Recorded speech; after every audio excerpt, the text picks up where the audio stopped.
Are you looking for a fun, luxurious bath time experience? Yes, I am. Well, we have the right one for you. Today we're going to show you how to make a oatmeal and milk bath.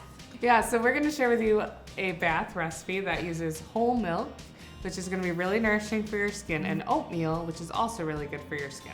Okay. This is especially good for people with dry skin. Like people with eczema? Yep. All right. So it'll help soothe that. Okay, so for this recipe, you will need 2 tablespoons of powdered milk. Make sure it is whole milk or full fat milk, because we're going to use that to carry the essential oils safely onto our bodies. It's going to dilute it. Okay. 2 tablespoons of ground oatmeal. Can you do this in like a magic bullet or a blender? Yep, I just used a coffee grinder to grind it up. Good to know. And 2 tablespoons of baking soda. All right. And baking soda is also good for your skin.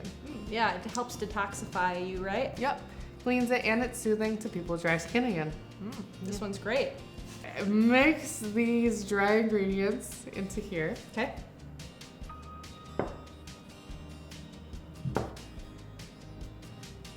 And if you don't have your oatmeal ground already, you can put it all in a coffee grinder and grind it that way too. Okay.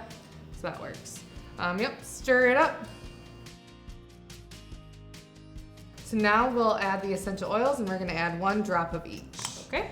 When you're using essential oils in a bath, you don't need to use very many to get a really great experience. And these are strong oils, so we're just using 1 of each. So 1 eucalyptus and 1 cinnamon. So it's kind of an energizing and invigorating scent. And will also help calm you while you're taking a relaxing bath. That's soothing for your skin. Good to know. Wait, I gotta smell it. Ooh, that does smell nice. It's not super overpowering either, which is nice. Okay. So when you're finished with that, you can put it in a tea bag, which we can steep in the bathtub, or you can put it in a sealable container, or just right away head to the bathtub and pour it in as the tub is filling up.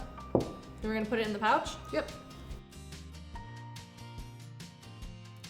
So once that is ready, so again, you could put it in a tea bag or in a little jar like this one, and pop it in either the whole bag in the bath or pour it in as the tub is filling up. And don't forget to label your creation. I'll give you this. Okay. If you're a Recipe Box subscriber, you get these labels that come with this recipe. We'll also give you the milk and the essential oils and the tea bags. And it's ready for you. Pop it on there. Ta-da! Now that we have finished our product, you now know how to make a oatmeal and milk bath. And it's wonderful. And I'm Katie. And I'm Shyla. We're aromatherapists at Simply Earth, and we have a lot of fun coming up with recipes just like this one. So check out our blog post at simplyearth.com for more recipes. See you later. Bye.